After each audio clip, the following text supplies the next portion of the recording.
या ढगाळ वातावरणामुळे काय होऊ शकतं? नुकसान होण्याची शक्यता आहे, कारण जे काही उत्पन्न यायचं आहे शेतकऱ्याला त्याची फुलगड होण्याची शक्यता आहे. कीड याची लक्षणं आहे की कीड याची लक्षणं आहे या वातावरणामुळे. नाही तर फ्रेश वातावरण जर असलं असतं तर शेतकऱ्याला दुपटीनं उत्पन्न वाढलं असतं किंवा उत्पन्न वाढलं असतं शेतकऱ्याचं.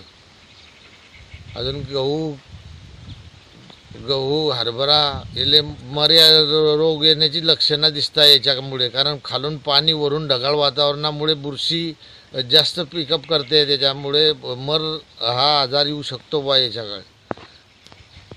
अजून काय होऊ शकते? अजून काय वातावरणामुळे जास्तीत जास्त नुकसान होण्याचेच लक्षण आहे शेतकऱ्याचं, दुसरं काहीच नाही.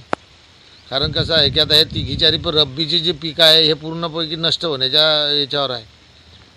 कारण पाऊस आता ज्या गोष्टीला पाऊस, आता तुरीला पाऊस नको, पण पाऊस जर अचानक समजा हे झाला तर नुकसान होणारच आहे त्याच्यामध्ये. कैलास कोडी यांचा रिपोर्ट, माझा आवाज लाईव्ह, मुक्ताईनगर.